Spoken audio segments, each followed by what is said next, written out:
So, good morning or good night, depending on where you are in the world. And welcome to another interview of the Shield Dude on a Couch. I'm your host, Hector.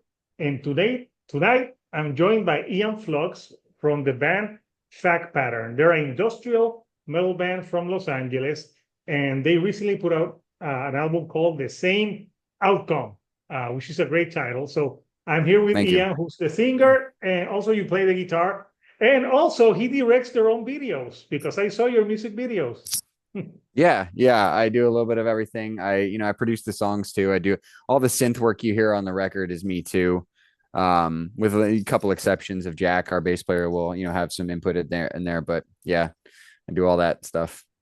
Yeah, so Mm. when I was listening to the album, I was reminded of like a lot of like late 90s, early 2000s bands like Orgy, Static X, and there was another one, but I can't quite pinpoint it. Fear But it had Factory, Fear Factory, Beer Factory too. Yes. Fear Yeah. Factory is a big one for us. Me especially. I'm a big Fear Factory guy. I'm a big Nine Yeah. Inch Nails guy too. Yeah, me too, me as Yeah, well. So yeah. yeah, this is correct me if I'm wrong, but this is your second album, right? This is our second full length. Full length, yeah. We've done a couple EPs before the first full length in 2019. We had an EP like a year before that was only 4 songs. And then between the first full length and now, we had a 5 song EP and a split EP that we did with some friends of ours in Texas called Dread Risks. And so it was 2 songs from us, 2 songs from them. So we've had a bunch of stuff here and there and a lot of remixes in between. But yeah, it was a little while getting to the point where we were ready to release a second full length. So Yeah, well, it's just in time. And I like the name of the album, The Same Outcome. Because yeah, it's a pretty cool album title. Tell me a little bit about the inspiration for the album title. well, to be perfectly honest, a lot of it, the earliest songs started during lockdown. And I know there's a lot of artists who are coming out with records in recent years who've been saying that, we started this during lockdown or it was inspired by lockdown and everything that was going on during COVID. But that was the case, the very last song on the record was probably the first one to get started.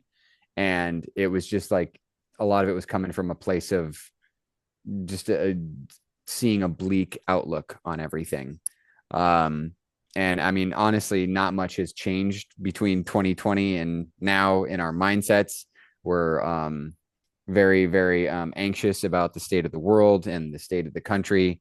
And so a lot of that informed the record, as well as some personal experiences, some feelings of animosity towards certain people that have wronged us in one way or another. But ultimately the overarching theme, which is why we landed on the name of the record, is that ultimately and in the end we all meet the same fate.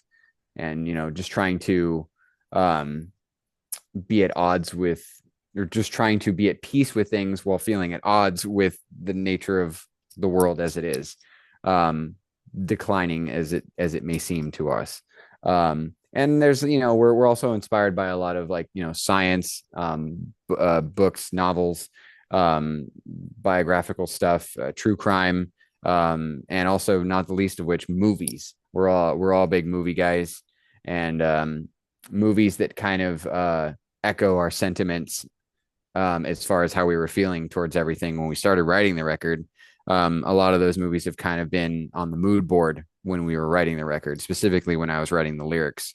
Like things like Blade Runner 2049, Strange Days, um, just a lot of like futuristic dystopian stuff. Um, and yeah, those were some of the main inspirations for the record. Yeah, and industrial metal and rock has always had like that futuristic sound. For so like it has something with the Sims that it would sound like it would be music like for the future. That's why like bands like obviously you have a Nine Inch Nails was so like in the 90s they were like so innovative and ahead of their time, you Yeah. would say. I'm guessing for any band that plays industrial metal, like opening for them or Fear Factory would be like a dream come true. Oh, absolutely. I think one of our number one bucket list things is like, at least getting to do something with Trent Reznor in some capacity, you know. And I've crossed paths with Dino from Fear Factory a lot, like over the years, like all the way back in high school when I used to go see them play live. He was Mm. always really friendly and chatty with everybody. But I've crossed paths with him like a lot in professional settings, like, you know, like the NAM show that we have here in Southern California. He's always there and he's always talking people up, unless of course he's on tour. But there's always been like this, like, you know, a few degrees away from like something possibly happening, but I don't know. We're not really on their radar. I like to think we are, but Baby steps at a time. And I yeah. don't know, I just think meeting Trent Reznor, that it would be so awesome just to sit down and chat with him because he seems like he's got an Oscar. He's got Yeah. Oscars and Grammys. Like I remember when he started doing like movies for movie soundtracks, and it makes sense because if you take industrial music like without like the lyrics and things, it's like very score like you could put it in movies Oh and it yeah. feel like when I watched that Social Network movie, I'm thinking the movie's good, but I think the music made the movie better. Oh, absolutely. And that's what I feel any film score should do is it should elevate the film. And you know, that's a elevate is an adequate term, but I also feel like it kind of understates what it does for a movie if it's done well. Movies can be completely transformed by the music, and I agree. Like Social Network is a really interesting story, although it is very kind of cynical in what it's really about. And And it but could have like been that, a that very crappy movie if like the synopsis, like this yeah, guy, like if like because for example, the Steve Jobs movie was terrible. yeah, it wasn't so good. Like you never know. Like well, also David Fincher, but Yeah, like it could have been a very boring movie about university students bitching at each other. yeah. No, and But it turned out in the great. hands of David, somebody like David Fincher, who's just an exceptional director on every level. He just has great sensibilities, you know. Um, it was always going to be like a decent film anyway, but then you put Trent Atticus behind it, and it's superb. It's just absolutely superb, and it's no wonder that he's worked with them on every film score since, because you know he wanted to work with Trent back in the 90s. Like, you know, there were hints that Trent was going to get into film scoring as early as, like, you know, I don't know if you ever played the game Quake, Oh the yeah, video game. Yeah, that was Nine Inch Nails that did the score for that. I And remember. Yeah, yeah, and that was like the first taste that we got of Trent Reznor doing like film score stuff. And then, you know, he's done a few video games here and there, but then, you know, he was supposed to do the score for Fight Club. I don't know if you know this. Like David Fincher wanted I him to didn't know do. that. Yeah, he David Fincher wanted him to do Fight Club, but that was right around the time that The Fragile had come out, and so there was a lot of touring going, like 2.5 years of touring going on for that. So obviously Trent Reznor could not devote the time to doing the film score, And and the dust maybe he broke the first rule. broke the first he rule. spoke about he Oh spoke about yeah, Fight Club. yeah, no, And you're absolutely 100% right. And the second rule. Yeah, the the second second rule. rule, yeah. Yeah, also one of my favorite books and one of my favorite movies. But it worked out how it was supposed to. The Dust Brothers did a great score for that, and that's another example of, I think, the film score really elevating the film. I mean, I think it was going to be a great film anyway because it's great source material, incredible book. I But read the the book score, as well.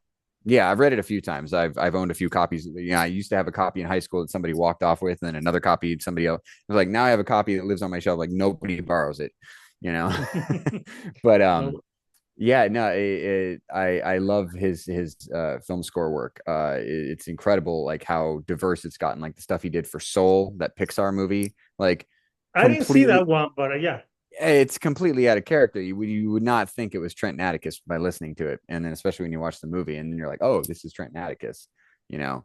And then yeah, I think it's like you said, there is an element to industrial music that lends itself inherently to film scoring, you know, because there's so much atmosphere and there's so much attention to detail as far as like mood and tone, Yeah. with the synth choices that you make. And you know, you can even go as far back as like the movie The Crow. The score for that, I think, is one of the The most original one. the only one, the only The one. new Let's one yeah, does not exist. yeah. You're speaking my language here. But that the score for that original film, Grom Revell, he was from an industrial band known as SPK. He started out doing industrial music, and he still is kind of an industrial musician. I guess SPK still does stuff sometimes, but he's one of the best film composers of all time. He's got like 100 movies to his credit now at this point. He's done so many, but like that's and you go back and listen to that score from The Crow, and it's like there's the elements of the industrial music in there, the program beats and Yeah. the noisy guitars and stuff like that.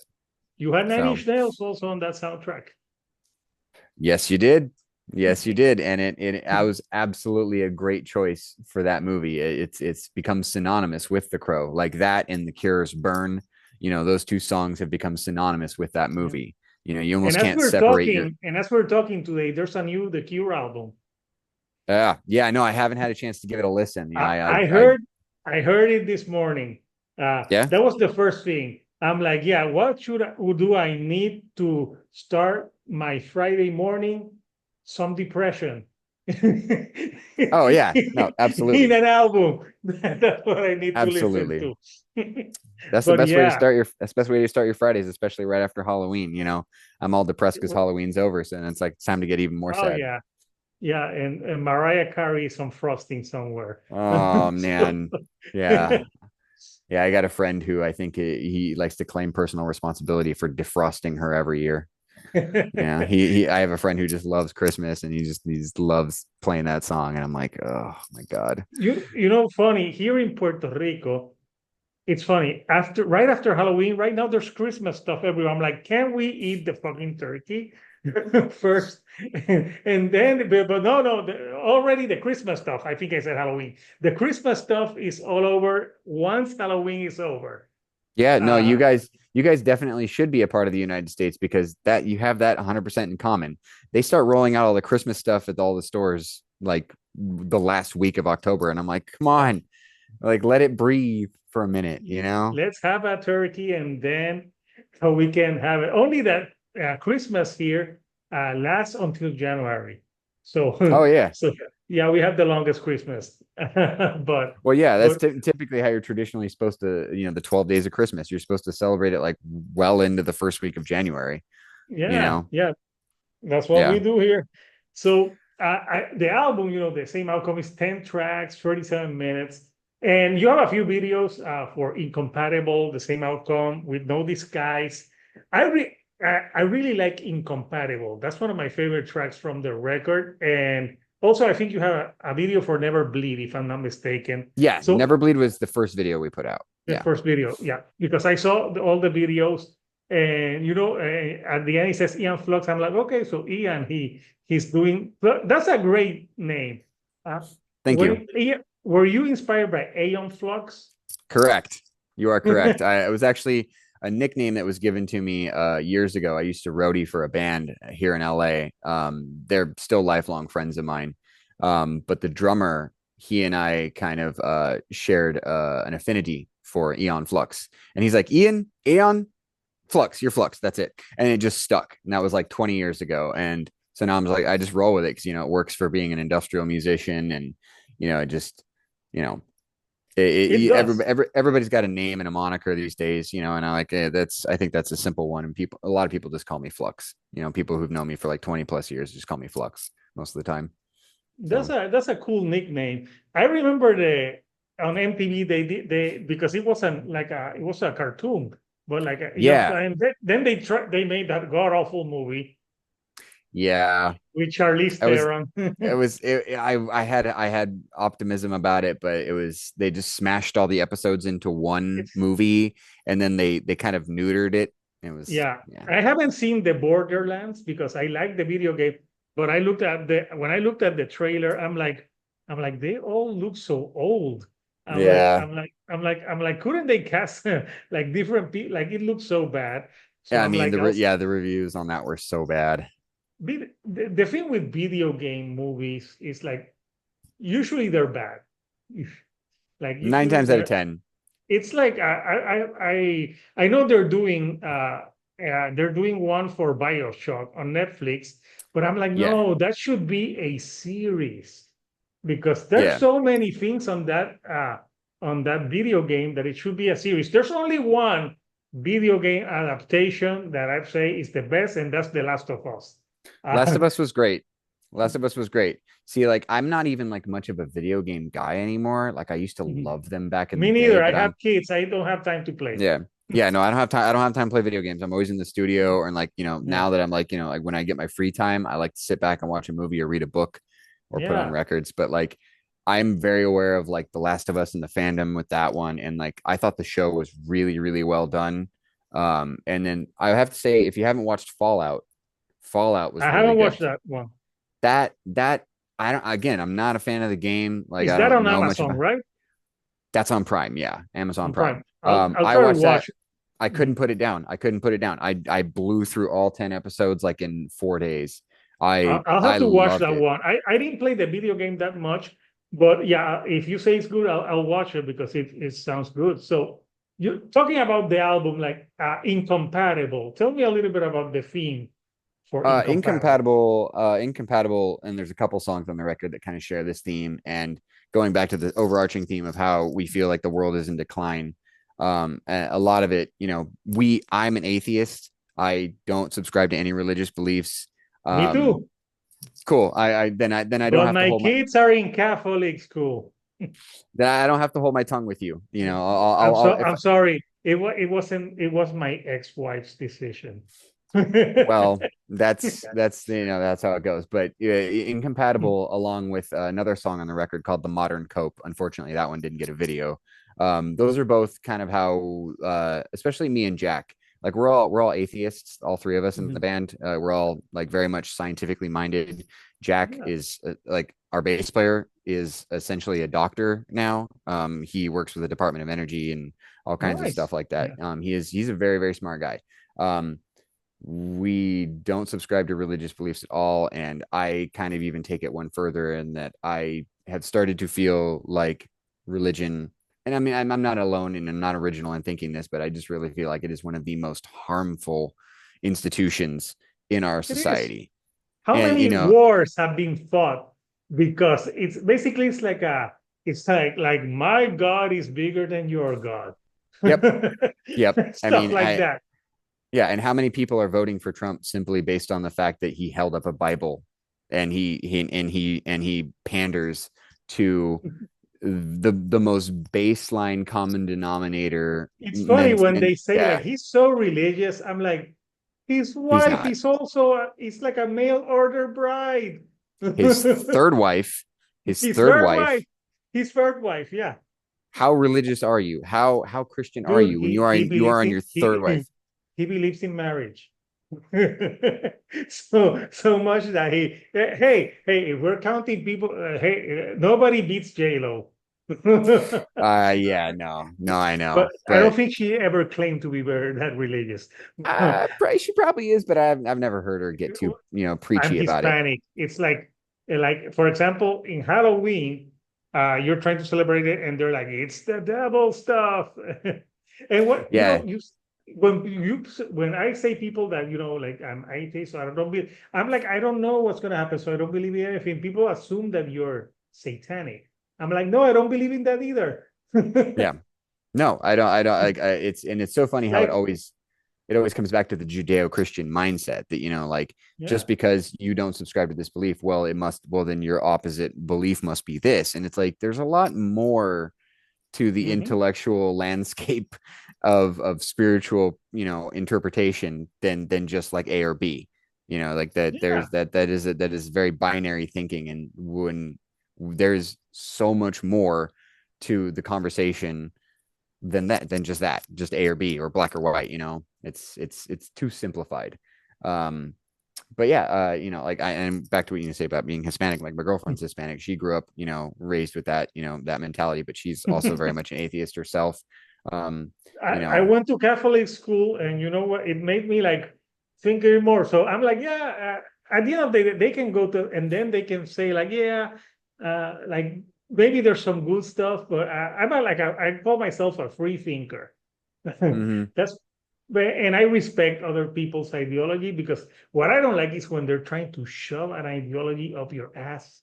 Yeah, yeah, that's like that whole expression, you need to respect people's beliefs. And like, you really don't. You really don't. You just need to Mhm. respect people. You just need to Yeah. respect people. And you can believe whatever you want to believe.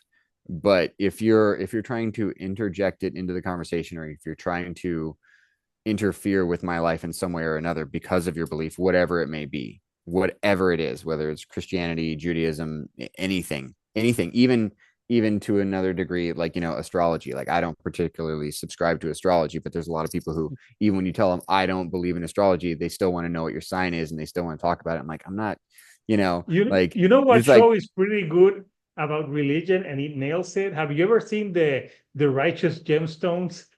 no, but I've heard it's Oh, great. I've heard it's great. it's but they nail it. Hmm. It's really good. Really good show. And it's on usually if it's on HBO, they like to pull, they push the envelope because it's not on like cable. So yeah, no, I agree with you 100% because that's what I believe in. And yes, and so people like think they're like, oh no, you're wrong. But like who's wrong, who's right? Just let people be. But yeah. Yeah. But so yeah, so I'm guessing you're not listening to the new Skillet record. The new what? It's a joke. There's this band called Skillet, and they're like very religious. And Oh. but I'm listening to it because I have a series on my channel called "Is It That Bad?"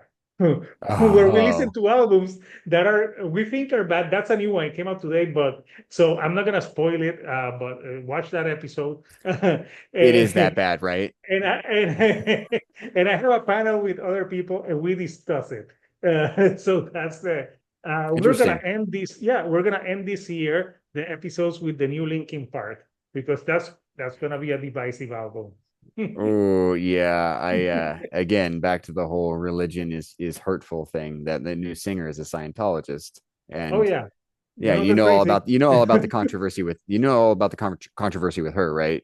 Oh yes, I Yeah, and the think whole the whole the Danny Masterson thing and all that crap. yes, Yeah, Danny and Masterson did not age well. I No. mean, dude was apparently always a creep. We just didn't know it. And there's a Well, you lot of didn't people. know it, but now when you watch, like if you watch that 70s show or and other stuff like I'm watching with my girlfriend. We're watching this. I never seen this show, and she's like, "We gotta watch this show because you like it's always sunny in Philadelphia." Uh, Hmm. and there's some episodes that the father from Remember Seventh Heaven, the Oh, guy and who played the father he was a got in trouble. pedophile. So he's He in got in two trouble. episodes, and in the episodes he has a charity to save children. I'm like, that did not age well. Oh man, no. See, and so You this know is what's tight. funny? Yeah, The people who play the religious or the nice fathers on TV are the creeps, and the guy who plays Al Bundy is great. he's a legit dude. He's a legit dude. Yes, Yeah, the yeah, guy who played Al Bundy and everything, he's the one. So moral of the story, if you're playing like really the nice ones, that's what you gotta be uh careful about. But there's so many like also, I'm waiting for the new Marilyn Manson, but I know there's been a tons of allegations. But I'm actually enjoying the new tracks.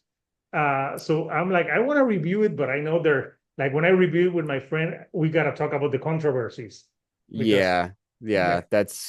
That's another sensitive area for us. yeah, That's the things that he is accused of, which are absolutely valid and legitimate. they're very I won't go into personal connections or people we know who know people and stuff like that, but 100% valid. And so well, I I don't know I why people are so shocked because I read his biography, exactly right. Exactly. I read that and in in high his school. biography, Yeah, there's stuff that you read and you're like, there's some like it's right there in the biography. he's And I telling on read himself. this I read this like on 1990. I remember reading this like years Yeah. ago, and when things are coming out, I'm like, he tells a lot of shit in his Yeah. biography. Yeah, no, he's telling on himself. And that's the thing, is like people like that, who do the hide in plain sight thing.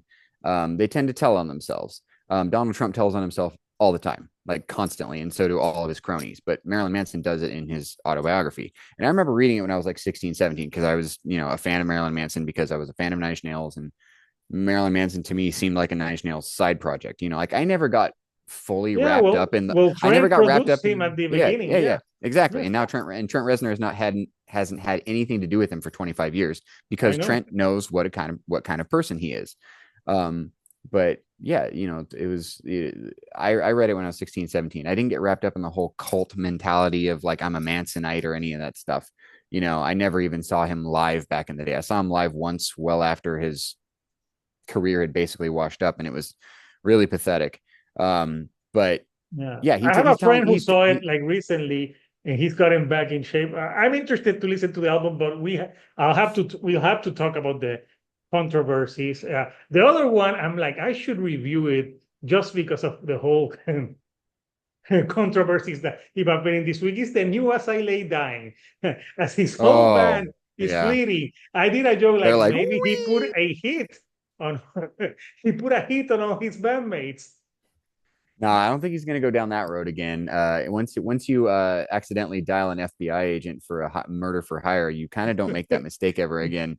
But yeah, the whole Maryland, Hopefully, you yeah, like if you do it twice, like, dude, what's wrong with you? it is so funny to me. Yeah, our bass player It is funny. Jack. Can you imagine him on the gym, like pumping, like, "Hey, I need someone to shoot my wife." Like, what the hell?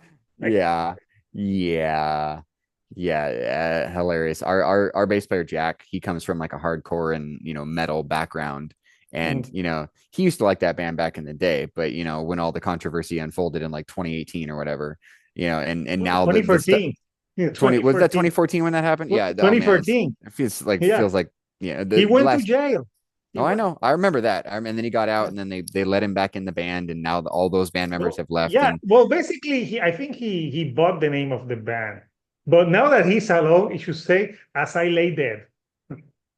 dude, that Instead would of be a "As I better Lay name. Die," "As I Lay Dead," because everyone has quit. I remember I did a short, and someone answered me like, "Oh, you need to get your facts straight. This isn't legit." I'm like, "Dude, what are you talking about? It's all over. It's all over the news. They're leaving the band." Yeah, no, that was a little too late if you ask me for those guys. But so I can't. They're not free of blame. You guys Yeah. associated with an attempted wife killer. You know, They're like, "Oh, I feel morally." I'm like, now.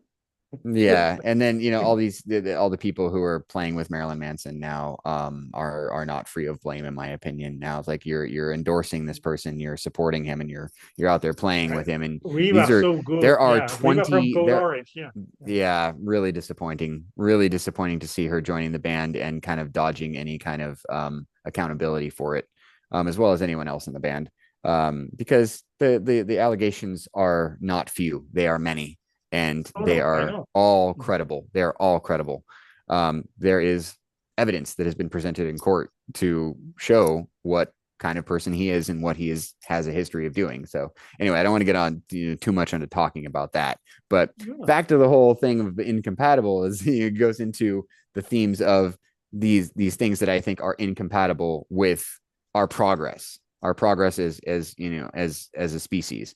I think we have so much potential that we could move forward, with science in our fingertips, just like putting all the money in the right places for medical and scientific advances. We could be so much further along than we are now, but we keep getting held back by these archaic beliefs from thousands of years ago, written by people who didn't even know that the world was round, you know?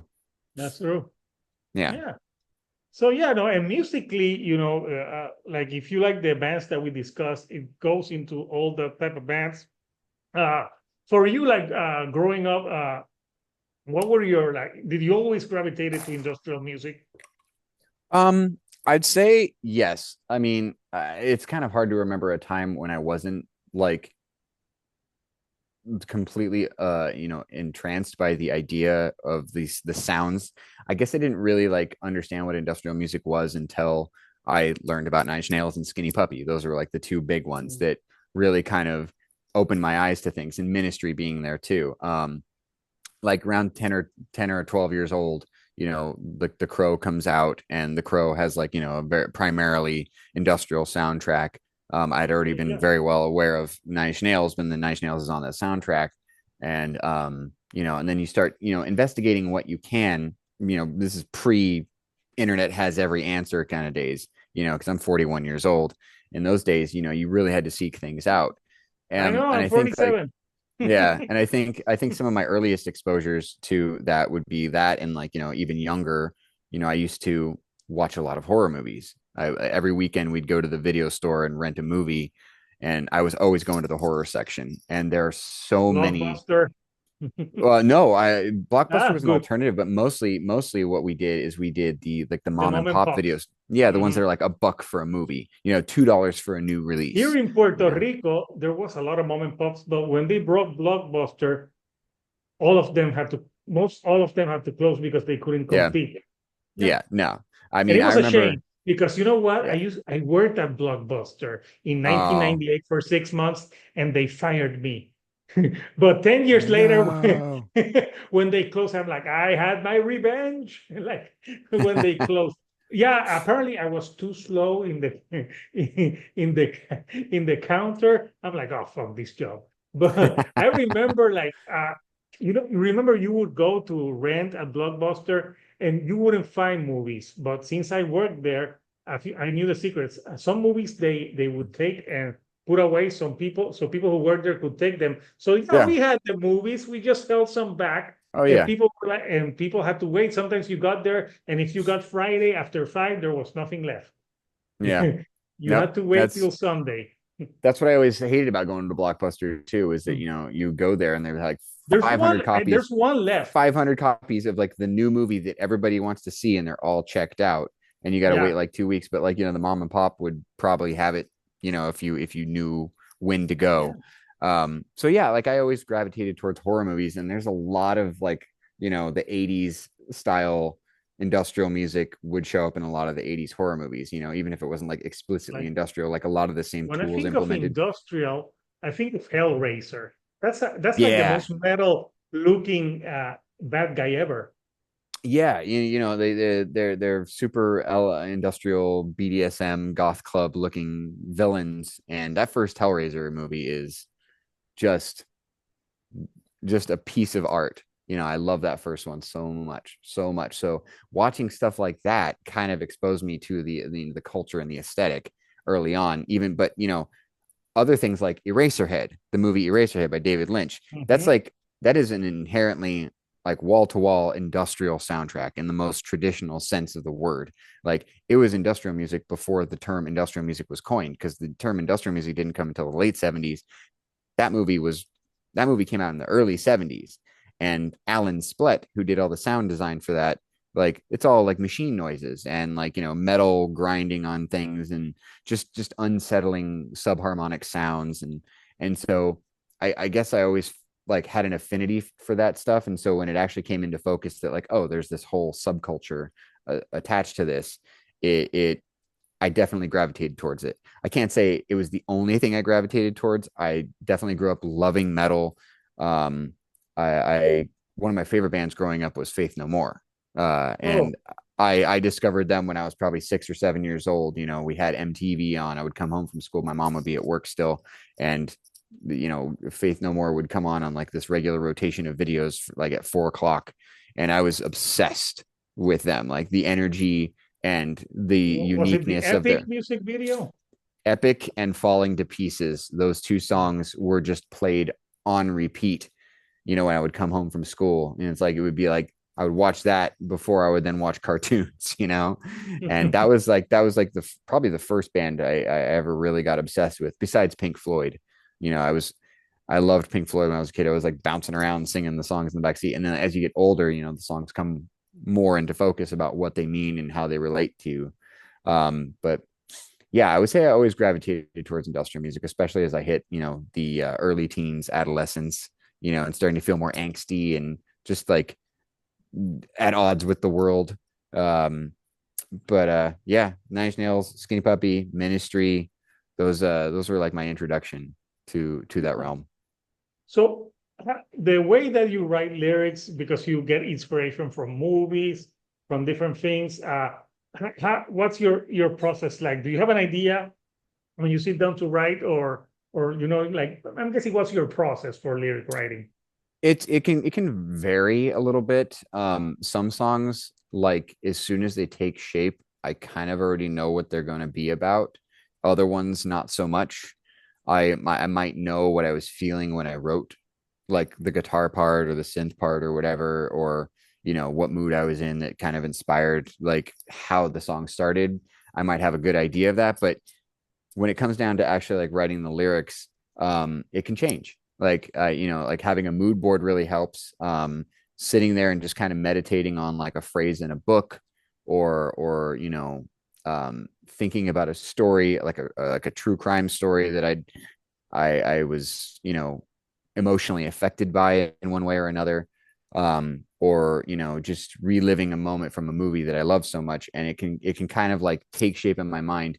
But first and foremost, what happens is I have to come up with like a meter, so Mhm. I don't always write the vocal meter as the song is taking shape. A lot of times that comes very, very dead last. Sometimes it'll happen along the way, like as I'm writing the riff, like I'll come up with a vocal meter, and then later I'll put lyrics to that meter. But um the most important thing is for me finding a meter and a melody that serves the song best. And then I'll sketch out like some phrases that I think will fit in there, and then sometimes I'll have to pare it down, and doing the old trick of violating grammar code.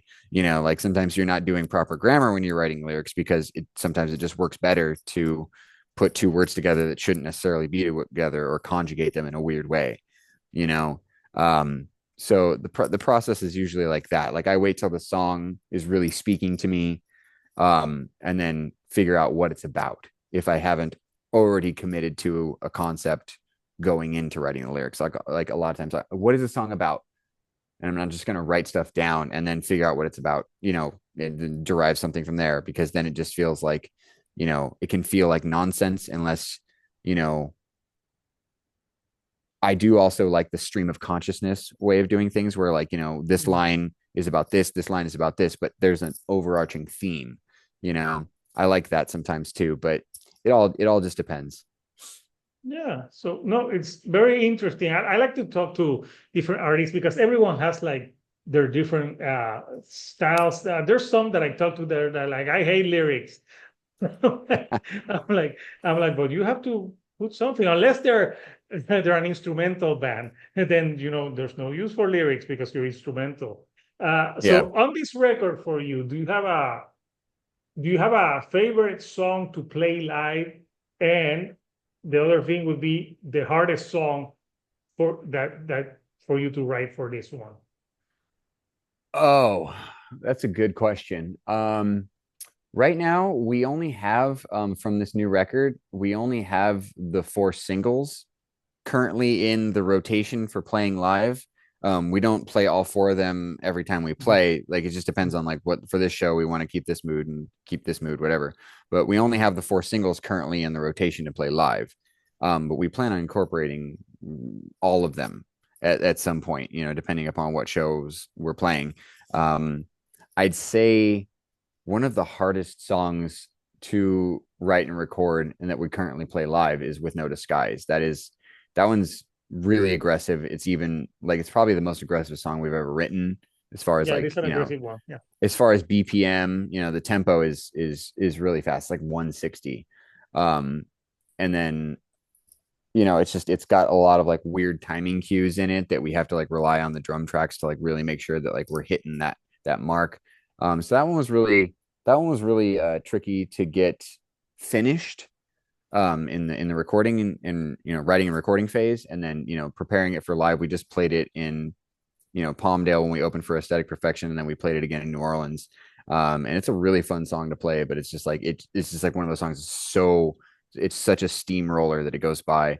But I'm really looking forward to getting the rest of the songs from the record um, into the live lineup, because I'd say Because the record just dropped like a few days ago, right? yeah, it came out on Tuesday. We've You had the went the physical. old school release date on Tuesdays, like in the Yep. 90s. Yeah, we didn't want to do it, the day after Halloween. We didn't want to do it like too close to the election or anything like that. We definitely, Especially with The Cure releasing an album yeah, yeah. on the first. We didn't want to go up against, not that we even like are in the same like chart ballpark as The Cure, but You we would be just like, damn you, Robert Smith. we just wanted to try and have it like out by October. But we've had the Yeah. physical copies for a couple weeks now. We got the vinyl and the CDs like in stock a couple weeks ago, and so we actually sold some of those at the last couple shows we played. So it's been out there in people's hands prior to Do the you still release have date. copies for people who want to buy it? Yeah, yeah, it's still available right now. We have 50, less than 50 copies now on hand. Okay. And our label has 50 copies, so there's only 100 copies of the vinyl in Yeah. existence right now. What's But the yeah, label and where can people like order them? Remission Entertainment. They're a label based out of the U.S. and in Oklahoma, and yeah, you can order them online only right now through the label, through like their Bandcamp, Okay. remissionentertainment.bandcamp.com. Okay. Um, I'll try to yeah, post the link for people who want to get it. yeah. Yeah. And if anybody comes to see us play live, like we'll have vinyl and CD for the new record as well as our older stuff. Yeah.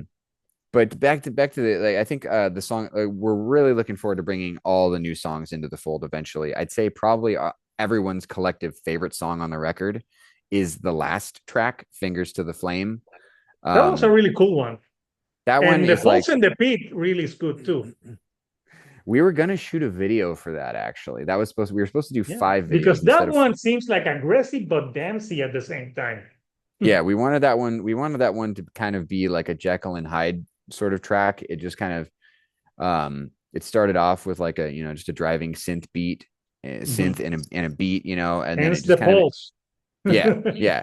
It kind of evolves from there. And like that's another thing is, back to your question about what inspires me, this like sometimes I'll come up with like a phrase reflecting upon a certain mood or a moment or whatever, either from like, it can come from anywhere. And like honestly, the Mhm. phrase from that came first. The Pulse in the Pit came first.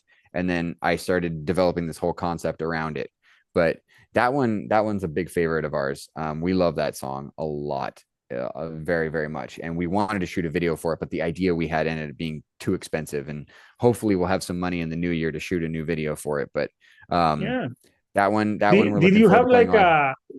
a are you having like a proper like album release type of show? We didn't have time to plan anything like that. We had the two big shows in October. We were opening Mhm. for Aesthetic Perfection for one show, and then a week later going to New Mhm. Orleans for our first time ever. And everything with the New Orleans trip was a lot of planning and a lot of I like, bet, yeah. making sure that like, we weren't like going too far in the hole to play this festival in New Orleans. Plus also like allowing ourselves some time to enjoy seeing that place for the first time. None of us had I've ever never been been to there. New Orleans, but it sounds like a place that I would like to, if you go like stay a few days and just It's fucking great. enjoy the It's sights. it's fucking great. I like, you So, can't overstate it. there's where Trent Reznor wrote the Downward Spiral. Yep. Yep. Exactly. And we were on that street. We went and visited Anne Rice's house. And Oh, Trent awesome. Trent Trent used to live on that same street in the Garden District. But we wanted time to like, enjoy New Orleans, and we got to meet Yeah, so many people, and like we actually got to put a few copies of the record in a record shop there. So that's that awesome. Yeah. they're going to be available there. But so no, we haven't had time to plan like a proper record release show. We talked about it, but our like I said, our bass player Jack is, he's got a very demanding scientific job. Our drummer Corey, who actually doesn't, we don't actually play live with a drummer. Our drummer Okay. who's on the record, he lives up in Washington, and we write Oh, and yeah. record. That's We far. write and record with him remotely, because he's really the only drummer that we want to write with. Like there's a million drummers we could Mhm. hire, but there's only like, when something works in a creative concept, The and chemistry. Yeah. yeah, you got to work. You got to appreciate the chemistry. So we work with him, but he does not play live with us. So right now we only play as a two piece. We don't have a live drummer. Um, and he's got a kid on the way. He's got a kid who's gonna Oh, right. coming into this world any day now. So That takes he precedent. he hasn't been able to travel. Like he's got to be Yeah, home, you know. And if we wanted to do a record release show, it would feel almost like, completely unfair to him yeah. to do it I without know him. what you mean. Yeah. So So we what's have next yeah. for the band now? Right now we have a show. We have one show booked in November that we haven't announced yet. It's supposed to be something really fun and special with some friends of ours out of San Diego. Um, and it's going to be a local show here in LA. And then I think we're going to take all of December off because this whole year has been really, really busy, getting the videos done and doing a whole single campaign leading up to the release of the record. It's been very, very busy. So we're looking forward to just taking some time off in December. And then we have some other shows that are taking shape for the new year. So we're just going to try and focus on getting all the new songs into the set, possibly shooting another video, and then just trying to get on as many good shows as we can. Hopefully, more out of state shows because New Orleans loved us. All the people we met loved us, and they want to have us back as soon as possible. So we would love to go back there and play again. We want to go back and play Arizona again because we met some really nice people in Arizona when we played there earlier this year. We want to play up north in Washington and Oregon. We really just want to play out of state more because we've covered a lot of ground in LA and we've made a lot of good friends over the last few years. So ultimately, that's what our goal is play out of state more and get all the new songs in the set. Awesome. That sounds great, Yeah. man. So I want to thank you, Ian, from joining me from your couch in LA to my couch here in Puerto Rico. We definitely had fun and we talked about different different things. Yeah. So when you couchers, when you're watching this, it's election night. If you're tired of watching that shit, like play fact pattern and watch my videos so you can Yeah. have an escape through all the shit that is going on in life. So before I let you go, Ian, anything that you like to say to the fans? Just thank you so much for the support we've had so far on this record. It's been a long road getting here to release this record, and the response so far has been very, very encouraging. Like I know we're still like a small band and we're growing like little by little, but the support that we've had from the bands that we've played with to the people who've discovered our music and it resonates with them, we're incredibly thankful. And we just hope everybody tells, more people that they know that there's this band you got to check out. We put a lot of love into this record and it means a lot to finally have it in our hands. And so we thank everybody who has validated it so far. So thank you guys. Thank you to anyone who's listening, and thank you to anyone who's told their friends about us or whatnot. And thank you to everyone who comes up to us at the merch table and is stoked on what they're hearing for the first time. So Awesome. So yeah. yeah, so you heard it here, Couchers. Fact Pattern. The album is out now. So until next time, Couchers. This is Hector, the Shield Dude on a couch, and I'll see you all right here on the couch. Thank you and goodbye.